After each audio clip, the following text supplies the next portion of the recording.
Bismillahirrahmanirrahim.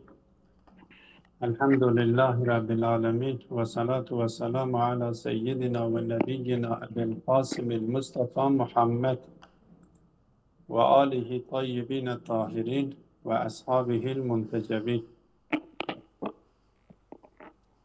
El merhaletu thaminetu fi inqisamil vücudi ilel vahidi vel kethir.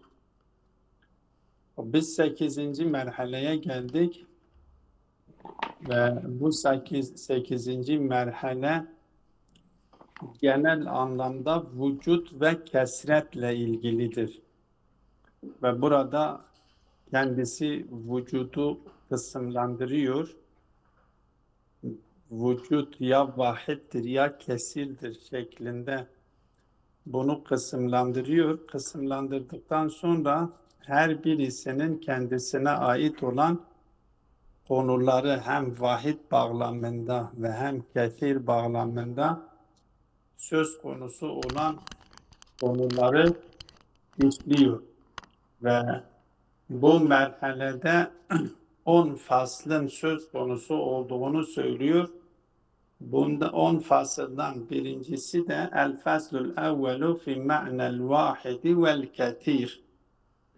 İlk fasılda bu vahidin manasıyla ketirin manası hakkındadır. İlk önce geliyor vahidle kesiri tarif etmeye çalışıyor ve bu yapılmış olan tarif neticesinde ve vahid için getirmiş olduğu anlam neticesinde sorulan bir soru söz konusudur. Bir işgal söz konusudur. O işgali de bir temmimede işgali metrah ediyor ve sonradan cevaplandırmaya çalışıyor. O vahidle kesiri şimdi tarif biz daha önceden de vücut konusunu başlarken felsefeye başlarken felsefenin konusu vücut bimahu ve vücut olduğu için ilk önce gelip vücudu tarif etmeye çalışırken orada tarif hakkında mantıkçıların tarif hakkında söylemiş olduğu görüşü getiriyor. O görüşe binaen bunlar tarif edilebilinen kavramlar mıdır yoksa tarif edilmeyecek kavramlar mıdır? Şimdi bir mefhum ne kadar geniş olursa, ne kadar genel olursa o genel olan mefhumların hakiki bir şekilde mantıkta zikredilmiş olan tarife göre tarif edilmesi adeta imkansızlaşıyor. Çünkü mantıkta tarif için bahsederken, tariften konuşurken tarif ya had iledir ya resim iledir. Yani tarif ya zatiyet eksenindedir, zat, fasıl eksenindedir. Faslı dikkate alarak tarif yapılıyor. Ya da o muarrefin arazi dikkate alınarak tarif ediliyor. Tarif edilen şeyin faslını dikkate alarak eğer tarif yapılıyorsa haddidir.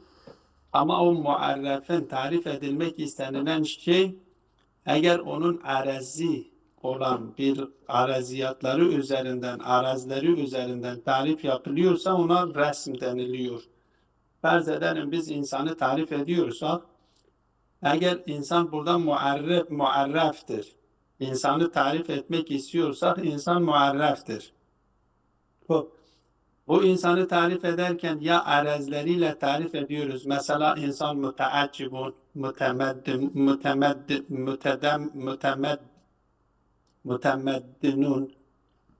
mütemeddinun ya dahikun.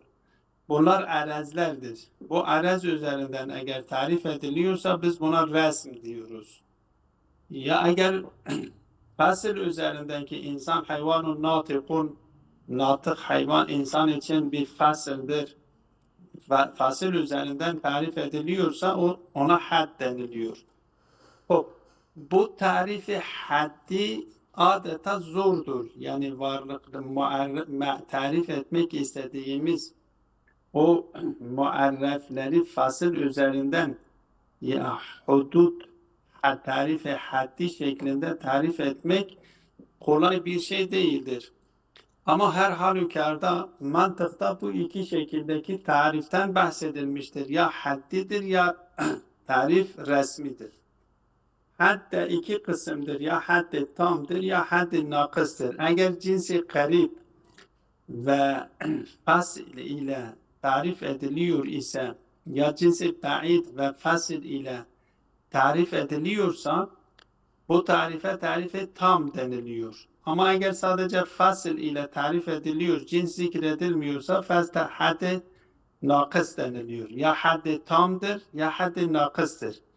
Eğer hem faslı zikrediliyor hem cinsi garibi zikrediliyorsa ya cinsi kabaid zikrediliyorsa biz buna hadd diyoruz. Haddi tam.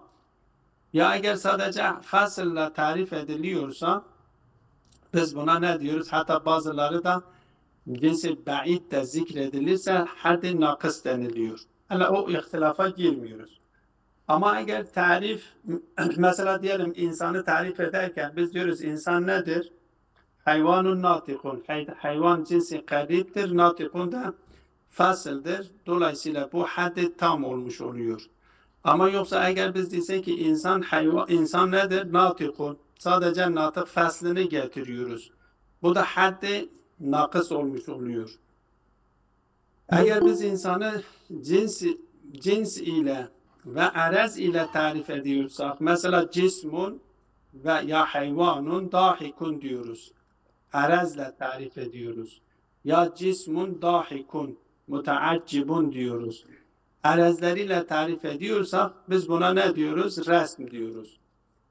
Burada bu tarif mantıkta zikredilmiş olan bu anlamdaki tarif ile vahid ile kesir tarif edilebiliyor mu, edilemiyor mu? Buradaki bu birinci fasılda bunun üzerinde duruyor.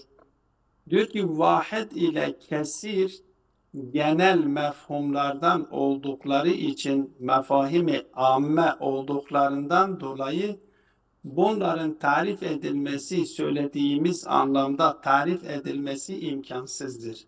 Yani had ve resim ile tarif edilmesi imkansızdır. Ancak burada şerhül ism dediğimiz, yani tarife lafzi dediğimiz, yani bu kelimeleri başka bir kelimelerle ifade etmek ancak diyor ki biz yapabiliyoruz. Eğer birisi gelip dese ki biz bunlar için haddi tarifi hakiki zikrediyorsak bu bir fesada neden oluyor. Fesat da şudur, bir şeyi kendisiyle tarif etmektir. Bir şeyi kendisiyle tarif etmek yahut da eğer kendisiyle tarif ederse tarifun şey'i bi nefsihi bu zaten hiç kimse tarafından kabul edilmiyor ki. Çünkü tarifu şey'in bi nefsihi aslında imkanı yoktur, mümkün değildir. Yani bu gibi yerlerde tarif ya devri oluyor ya dövr şeklindedir ki dövr bir mefhum başka bir mefhum ki bu dövr mefhum bir mefhumu başka bir mefhumla tarif ediyoruz. O muarref olan mefhum muarref olan mefhumun kendisine bağlıdır. Yani muarref olan mefhum muarrifle tarif edilmesi gerekirken muarref olan da muarref ile tefsir edilmesi lazım. Ki bu şekilde böyle bir tefsire, böyle bir tanıma, tarife dövri deniliyor. Yani muarrifle tarif ediyoruz. Muarrifi de muarrefle tarif ediyoruz. Bu tarife dövridir. Bu da kimse tarafından kabul edilmiyor. Hiç kimse bunu yapmıyor, kabul etmiyor. Dolayısıyla diyor ki vahid ile kesir kavramlarının hakiki tarifi söz konusu değildir. Sadece biz burada geliyoruz bir lafızla bunu tarif etmeye çalışıyoruz. Yani farklı kelimelerle bunu tarif ediyoruz. Mesela farz edelim vahid ile tefsir ederken diyor ki el vahidu ma la yenkasim. Ve el kesiru ma yenkasim min haysu innehu yenkasim. Vahidi tarif ederken diyor ki ma la yenkasimu min haysu innehu la yenkasim. Vel kesiru ma yenkasimu min haysu innehu yenkasim. Elbette bu haysiyetler de önemlidir. Bu haysiyetlere de dikkat etmek lazım. Vahid ma la yenkasimu min haysu la yenkasim. Mesela farz edelim. Biz bir vahidi dikkate alıyoruz. Bir kağıt dikkate alın. Bir parça kağıt, bir yaprak kağıdı dikkate alıyoruz. Bu yaprak kağıt bir tanedir. Vahid oldu. Hem vahiddir, vahid olma cihetiyle bu kısımlandırılamıyor. Niye? Çünkü bir tek tane bir kağıttır. Ama bu vahidin mistakı ki kağıttır, bu kağıdın kendisi bir kısımlandırılabilir bir haysi de söz konusudur. Nedir? Çünkü kağıdın kendisi parçalardan meydana gelmiş bir vahittir. O parçalardan meydana geldiği için vahid değildir. Mecmuatun minel eczadır. Yani kağıdı dikkate aldığımız zaman bu kağıdın kendisi mecmuatun minel eczadır. Mecmuatun minel ecza olduğu için kağıdın kendisi kısımlandırılabiliyor. Bu kısımlandırılabilir hays ile kethirdir. Ama bir de vardır ki kısımlandırılmayacak yönü vardır. Kısımlandırılmayacak yönüyle bu kendisine vahid deniliyor. O da nedir? Tek oluşudur. Tek bir kağıttır. Tek kağıt olma cihetiyle, o tekliği cihetiyle kısımlandırılmıyor. Ama mistak olarak biz bakıyoruz ki kağıdın kendisi mecmuatun minel ecza olduğundan dolayı kısımlandırılabiliyor. Öyleyse vahidi burada tarif ederken kısımlandırılmayacak cihetini dikkate aldığımız zaman vahittir. Kesir de aynı şekilde. Kesir de mesela farz edelim aşretun sayısını biz dikkate aldığımız zaman şimdi aşretün kelimesinin ifade etmiş olduğu eczalardır. O eczaları cihetiyle kısımlandırılıyor, kısımlandırıldığı cihetiyle kethirdir. Ama aşere kelimesi aşere sözcüğü tek bir sözcüktür, bir tek adettir. Bu tek adet oluşu cihetiyle kısımlandırılmıyor. Her ne kadar bu aşere bir iki hays vardır. Bir hays ki la yenkasimdir. Çünkü aşer bir adettir ve tek adet olduğu için kısımlandırılmıyor. Bu tek adet olduğundan dolayı tek adet olup da kısımlandırılmadığından dolayı biz kendisine vahid diyoruz. Bu cihetiyle bu vahiddir. Ama aşer sayısının ifade etmiş olduğu mana ki ez mecmuatun minel eczadır. 1, 2, 10 tanesini kendisinde barındıran bir sayı. 10 tanesini kendisinde barındıran, bakın dikkat edin, diyorum 10 tanesini, 10 tane biri kendisinde barındıran tek bir sayı. Öyleyse bir hays ile tektir. Bir hays ile çoktur. O hays tek hays olma cihetiyle kısımlandırılmıyor. Çünkü diyoruz ki 10 tane biri kendisinde barındıran tek bir sayı. O tek sayı olma itibarıyla kısımlandırılmıyor. Ama 10 tane biri kendisinde barındırdığından dolayı mecmuatun minel eczadır. Mecmuatun minel ecza olma cihetiyle kendisi ne yapılıyor? Kısımlandırılıyor. Bu tarifi hakiki değildir. Belki bu şerhül ismidir, tarifi lafzidir. Çünkü tarifi hakiki dediğimiz şekilde tarifi hakiki cins ve fasıl kendisi için zikredilmesi gerekiyor. Cins ve fasıl bunlar için söz konusu olmadığı için, vahidle kesir için cins fasıl söz konusu olmadığı için biz hakiki tarifle tarif edemiyoruz. Ancak şerhül ismiyle biz tarif ediyoruz diyor burada. Bunu açıkladıktan sonra bu tenbihe geliyor. Tenbihte de diyor elbette her kim bunu hakiki tefsirle tefsir yapmaya çalışırsa, dese ki bu tarif haksız şeydir, nedir, hakikidir, bu şey değildir. Bu fesada neden oluyor. Çünkü tevakkufu şey ala nefsihi lazım geliyor ve tevakkufu biz vahidi kesirle tarif ediyoruz.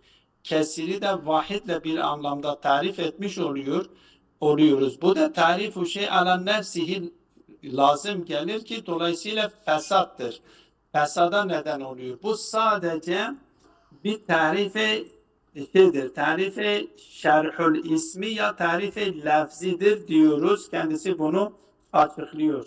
Ve sonunda da getiriyor bir tenbihte bir mana vahid için bir şey yapıyor. Mana zikrediyor. Vahidin manasının ne olduğunu açıklarken diyor vahid kelimesi vahid bima huve vahidi biz dikkate aldığımız zaman vücutla aynı anlamdadır. Tasavvuk anlamındadır. Tasavvuk biz daha önceden de bu tasavvuk kelimesi hakkında konuşmuştuk.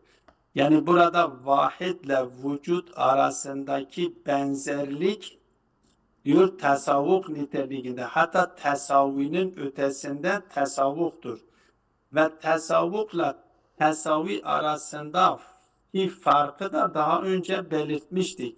Demiştik ki vücut ile şey konusunu açıklarken demiştik ki vücut ile şey birbiriyle tasavvuk içerisindedirler.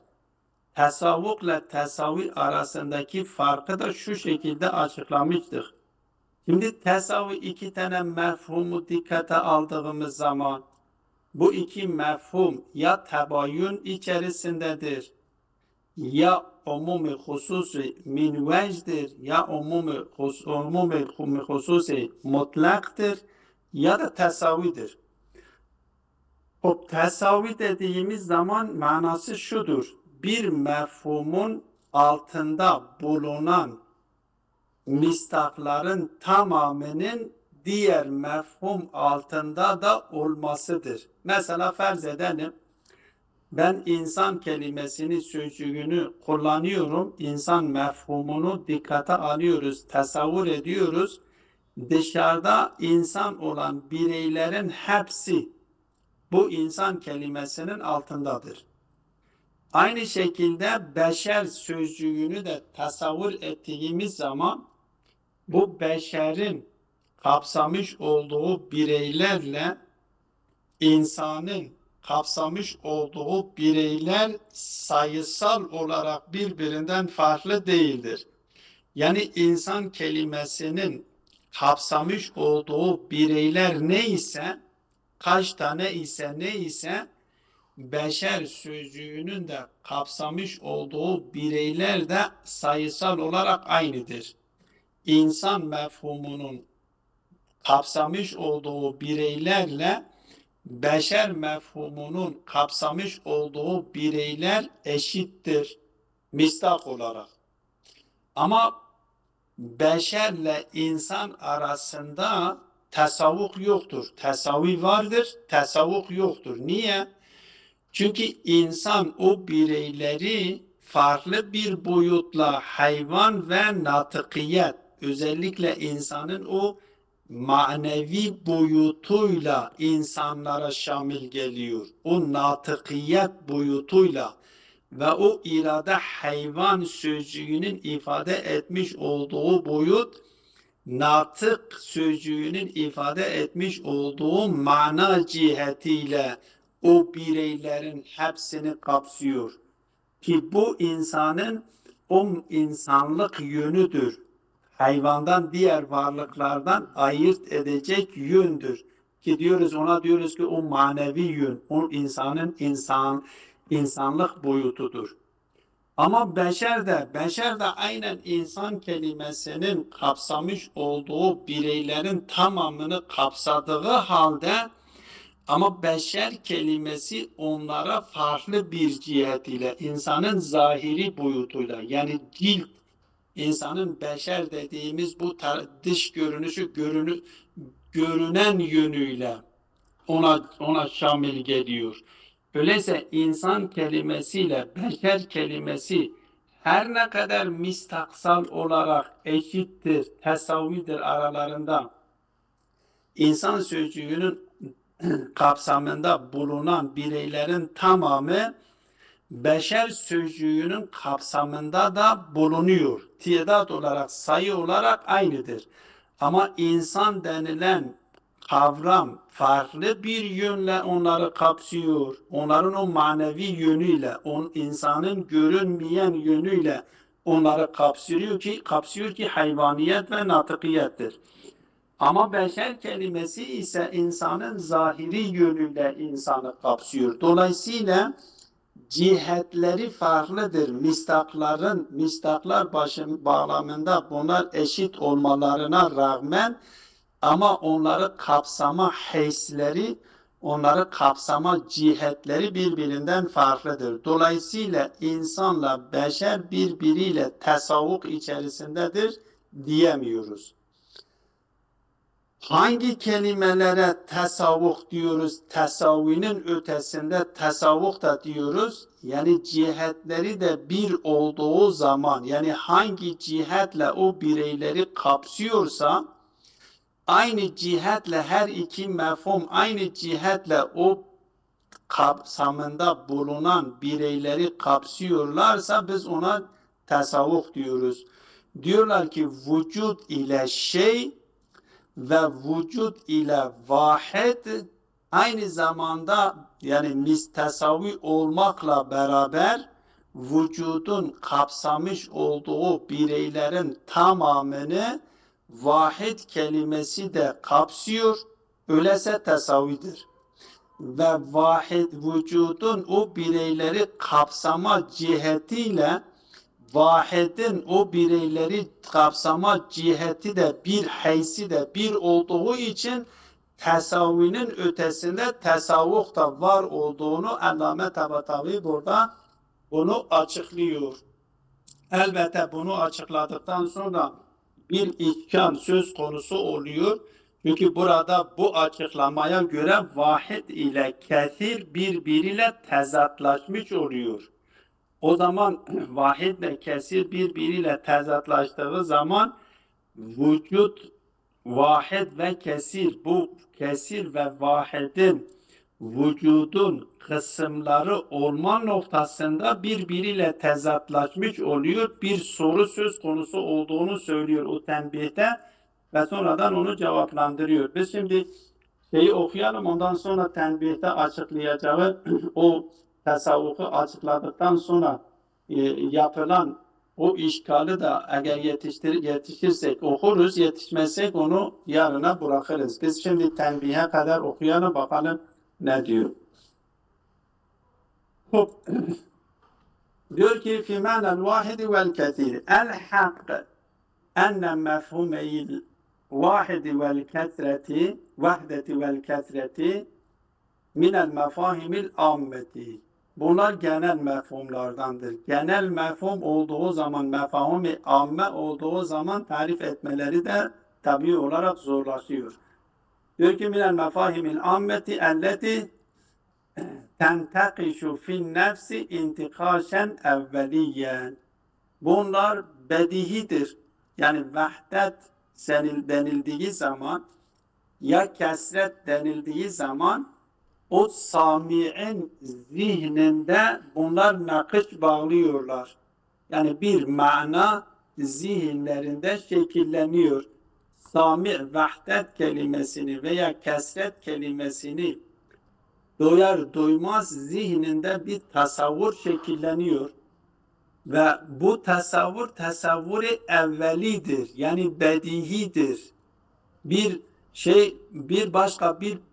Başka bir mefhumla açıklamaya ihtiyaç duymayan bedihi mefhumlardandır diyor.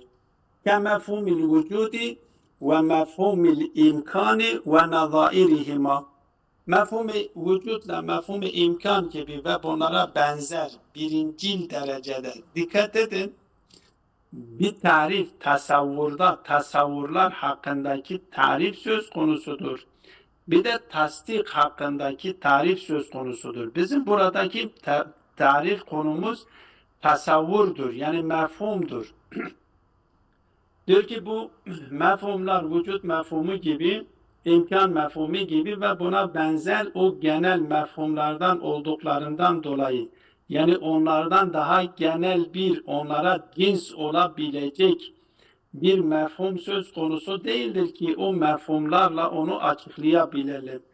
Kendileri zatî itibariyle diyor bilinen mefhumlardır. وَلِذَا كَانَ تَعْرِفُهُمَا بِأَنَّ الْوَاحِدَ مَا لَا يَنْقَسِمُ مِنْ حَيْثُ إِنَّهُ لَا يَنْقَسِمُ وَالْكَثِيرَ مَا يَنْقَسِمُ مِنْ حَيْثُ إِنَّهُ يَنْقَسِمُ تَعْرِيفًا لَفْظِيًّا. Dolayısıyla eğer bunlar için böyle bir tarif getirilmiş ise de ki ma el vahidu ma la yenkasimu min haythu o haysine de işaret etmiştik. Min haythu innehu la yenkasim. Vahid kısımlandırılamayacak cihetiyle vahiddir.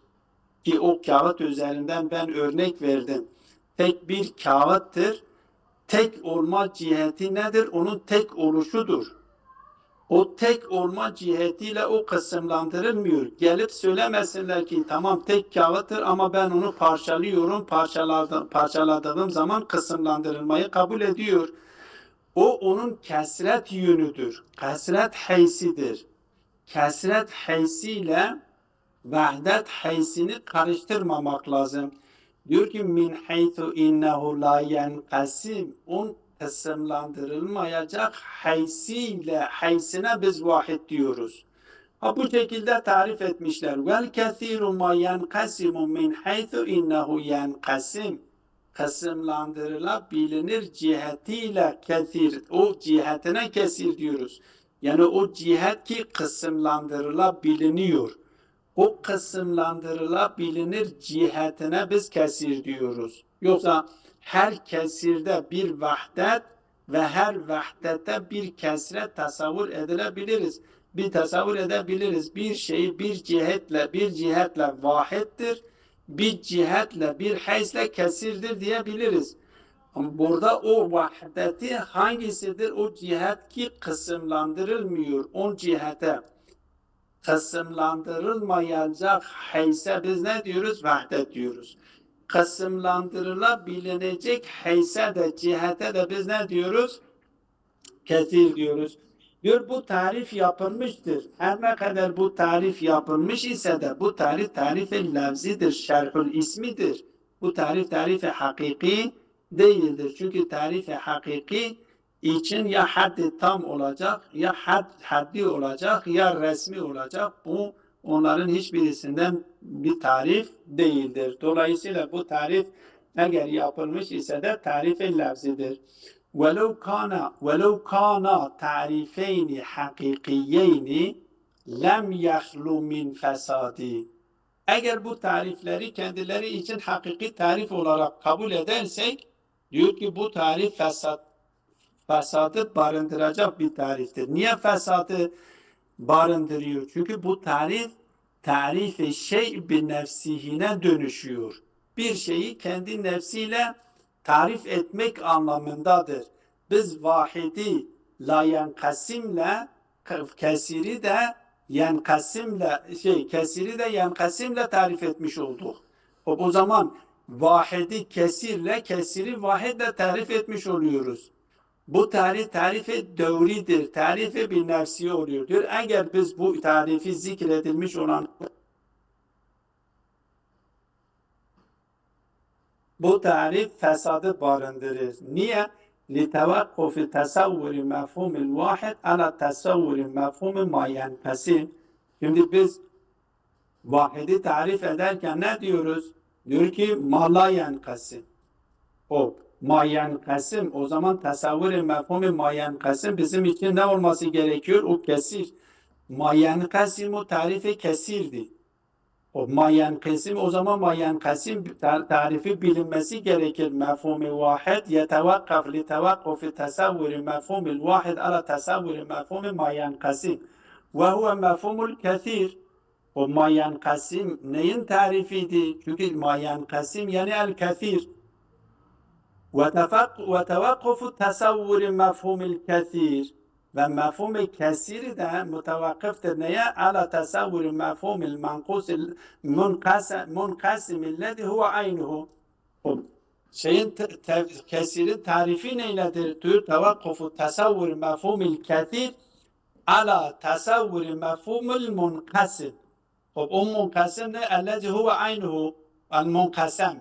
Bina mef'ul kusal, munkasem kusal daha doğrudur. Ala tasavvuri mefhumil munkasem illezi huvel aynuhu. O munkasemi tasavvur etmeye bağlıdır. O da kesirin kendisidir. Kesiri de onunla biz tarif ediyoruz. Ve bil cümle el vahdetu hiye haysiyetu ademil inkısam vel kesretu haysiyetul inkısam. O sonuç itibarıyla bu şeyi dikkate aldığımız zaman, bu tarifi dikkate aldığımız zaman o zaman ne olmuş? Vahdet ne olmuş oluyor? İşaret etmişti ki hiye haysiyetu ademul inkısam, o kısımlandırılmayacak hays önemlidir. Bir kağıtı dedim ya, kağıtı dikkate alalım. Kağıtta iki hays vardır. Bir hays mecmuatun minel eczadır. Bu mecmuatun minel ecza olma haysiyle bu kesrettir. Öyleyse bu kağıdın kesir oluşu o hayse kesir diyoruz. Niye? Kısımlandırılabiliyor. Ve aynı kağıt tek bir kağıt olma itibariyle tek oluşu haysiyle de ki o kısımlandırılmayacak hayse de biz ne diyoruz? Tek diyoruz. Öyleyse bil cümle biz vahdetle kesreyi tasavvur etmek için diyoruz ki o iki tane hays vardır. Bir la yenkasimdir, bir de yenkasimdir. La yenkasim haysine biz vahdet diyoruz. Yenkasim haysine de kesret diyoruz. Bu da kısımlandırmak da öyleyse kısımlanmanın kendisi kesrettir. O haysi ifade ettiği için kısımlanmama haysiyetine de vahdet diyoruz. Bu şekilde kendisi tarif ediyor ve bu tarifin de kendisi diyor ki nedir?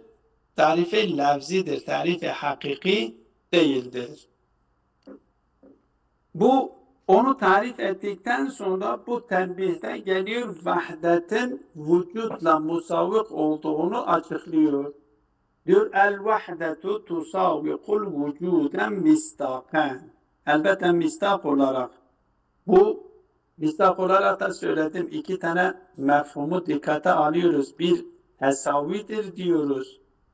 Bir de tesavinin ötesinde musavviktir diyoruz. Burada kendisi diyor tesavinin ötesinde yani vücut vahdetle vücut arasındaki tenasüp, nispet tesavi ötesinde tesavvuk söz konusudur. Kema enneha tubayinuhum mefhumen. Elbette mefhumen de ondan farklıdır. Bilakare vahdet, vav, he, dal, teden oluşmuştur. Bu mefhum olarak işaret etmiş olduğu mefhumu vücut, vav, cim, vav daldan oluşmuş. Bunun mefhum olarak ifade etmiş olduğu ondan anlaşılan yani vücut kelimesinden anlaşılan vahdet kelimesinden anlaşılan anlaşılan mana farklıdır. Her ikisinin kendisinin ifade etmiş olduğu mana birbirinden farklıdır. Vahdet bir manaya ifade ediyor. Biz diyoruz buna diyoruz ki ma yufhamu minel vahde. Ve vücut bir mefhuma işaret ediyor. Ma yufhamu minel vücut. Ma yufhamu minel vücut ve ma yufhamu minel vahid. Vakit bunlar birbirlerine ayrıdır. Bu tebayündür. Birbirinden farklıdır. Ama mistak olarak vahidin kendisinden işaret ettiği dışarıdaki hakikatler ile vücudun kapsamış olduğu hakikatler tektir, bir hakikattir, farklı değildir. Vücudun kapsamış olduğu hakikatler neyse vahidin de kapsamış olduğu hakikat aynıdır. Hem tesaviyen, te'dat bakımından bunlar musavidir. Yani hangi mistaka vahid şamil geliyorsa vücut da şamil geliyor. Hangi mistaka vücut şamil geliyorsa vahid de şamil geliyor. Bu tesavidir. Hangi cihetle, hangi haysle vücut o dışarıdaki mistakları kapsıyorsa aynı cihet ve aynı haysle vücut vahid de onları kapsıyor. Bu cihetleri de bir olduğu için kendisine ne deniliyor?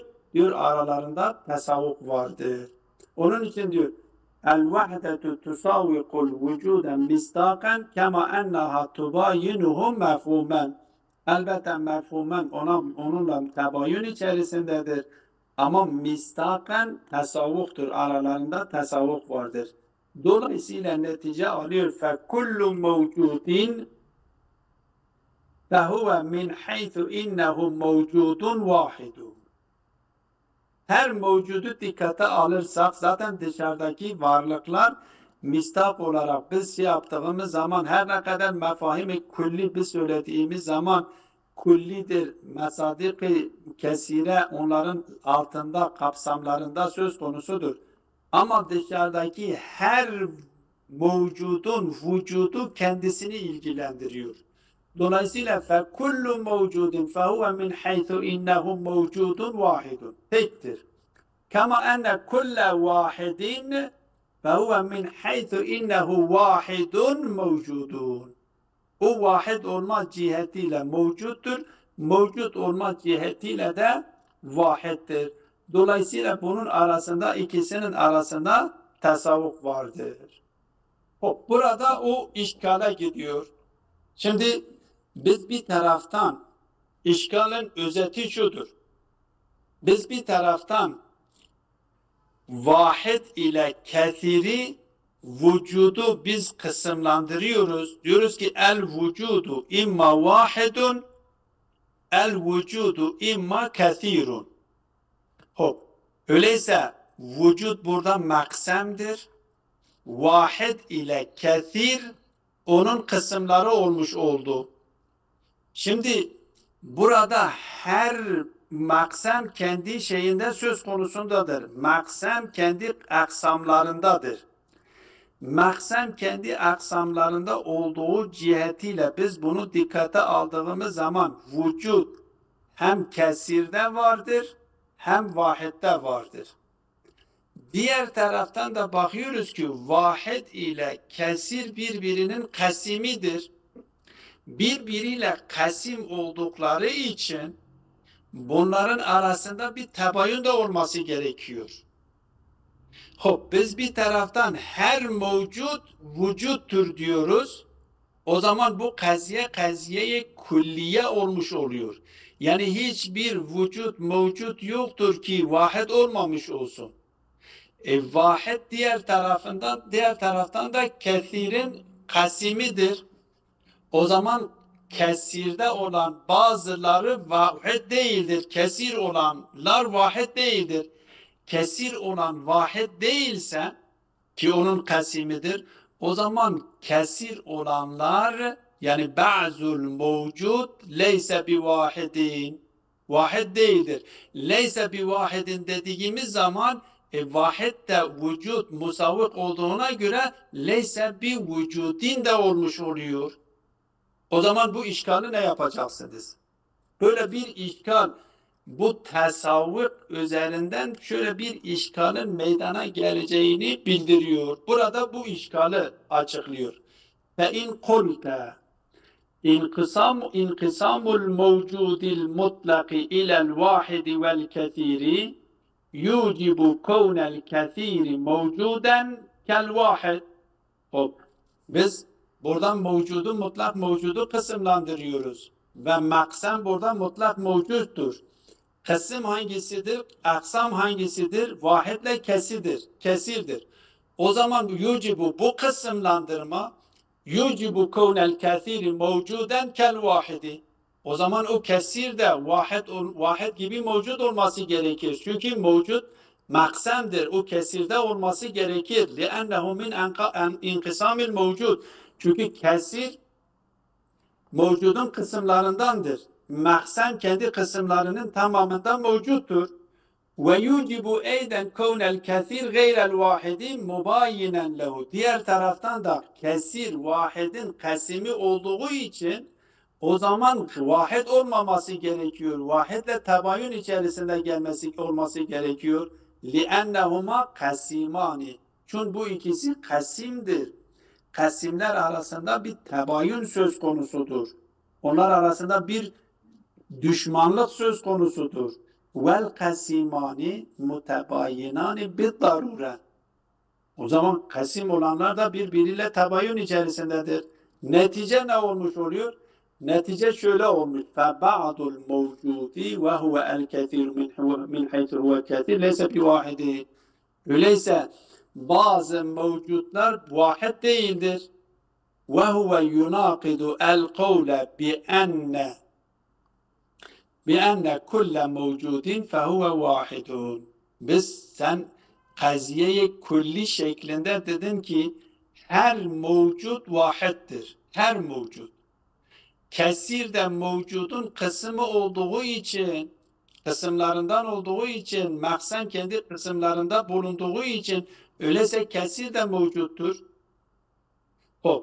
Diğer taraftan kesir vahidin kasimi olduğu için onunla tabayun içinde olması gerekiyor. Öyleyse o vahid olmaması lazım. Vahid olmaması için mevcut da olmaması lazım. Çünkü her vahid mevcut ise o zaman kesir vahid mevcut olmaması gerekiyor. Burada bir tenakuz meydana geldi. Bunu nasıl çözersiniz? Kultu lil vahidi İtibarani. Vahid için iki tane itibar söz konusudur. İtibaruhu fi nefsihi min dun kıyasil kethiri ileyhi feyeşmulu el kethire. Vahid için iki cihet söz konusudur. Vahid için iki itibar söz konusudur. Bakın dikkat edin. Bu cihetler önemlidir. Tenakuzların çözülmesinin yönlerinden bir tanesi cihetlerin farklılığıdır. Aynı cihetten olursa diyor tenakuz söz konusu oluyor. Ama biz bunların cihetlerini farklılaştırdığımız zaman o cihetler farklılaştıktan sonra farklı cihetlerle bir cihetle vahid kesiri kapsıyor. Kesir vahid içerisindedir. Hangi cihetledir? O kesire kıyaslamadan biz vahid diyoruz. Bir itibar fi nefsihi vardır. Vahide yapmadan vahide mukayese etmeksizin. Kesire mukayese etmeksizin. Vahidi bima huve vahid. Kesiri dikkate almaksızın, kesirle mukayese etmeksizin vahid fi nefsihi aldığımız zaman kesir de vahidin altındadır. Biraz önce söylediğim örneklerde kağıt vahiddir. Ama vahid olma itibariyle o vahidin altında ne vardır? O parçaların hepsi de vardır. Vahiddir. Biz onu vahidi kesirle mukayese etmediğimiz cihetiyle vahid aldığımız zaman kesir de diyor altındadır. فَاِنَّ الْكَثِيرَ مِنْ حَيْثُ هُوَ مَوْجُودٌ فَهُوَ وَاحِدٌ. O kesir de min haysu huve mevcut olma itibariyle o da vahiddir. Lehu vücudun vahidun. Tek bir vücudu vardır. وَلِذَا يُعْرَدُ لَهُ الْعَدَدُ فَيُقَالُ مَثَلًا عَشْرَةٌ وَاحِدَةٌ وَعَشَرَاتٌ وَكَثْرَةٌ وَاحِدَةٌ وَكَثَرَاتٌ وَاِعْتِبَارُهُ مِنْ حَيْثُ يُقَابِلُ الْكَثِيرَ فَيُبَايِنُهُ. Yani biz o vahidi biz kesirle mukayese ettiğimiz cihetiyle bunlar birbiriyle tebayün içerisindedirler. Ama el-vahid bima huve vahid olarak dikkate aldığımız zaman ki o misallerde de hem aşre misali gibi hem kağıt misalında söylediğimiz gibi onu dikkate aldığımız zaman bunlar o kesret cihetiyle kesirdir. Vahidin kasimidir. Ama bir cihetiyle kendisi vücudun vahidun, tek bir vücut olmak, yani biz kesretle mukayese etmeksizin onu dikkate aldığımız zaman, her birisini tasavvur ettiğimiz zaman kendisi vahiddir ve vücuttur. O cihetiyle vücuttur, kesret cihetiyle belki vücut değildir. Kesret cihetiyle aslında vücut sayılmıyor ki vahidle tezat içerisinde olmuş olsun. Kesret bir itibaridir. Nedir itibari? Biz bakıyoruz bir vahid buradadır, bir vahid buradadır, bir vahid buradadır. Biz buna diyoruz kesirdir. Yani bir mefhum-i intizaidir. İntiza edilmiş, itibar edilmiş bir mefhumdur. Hakiki bir mefhum değildir. Her birisi vahid olarak mevcuttur ve vahid olarak mevcut olması itibariyle vücutla eşit manadadır, tasavvuf içindedir. Ama biz bu vahidle kesiri birbiriyle mukayese etmiş olduğumuz cihetle bu itibarla bunları değerlendirdiğimiz zaman bunlar tezatlaşıyor ve bu mefahim birbiriyle tebayün içerisine giriyor diyor. Ve sallallahu ala Muhammedin ve alihi tayyibin et tahirin. Bugün biraz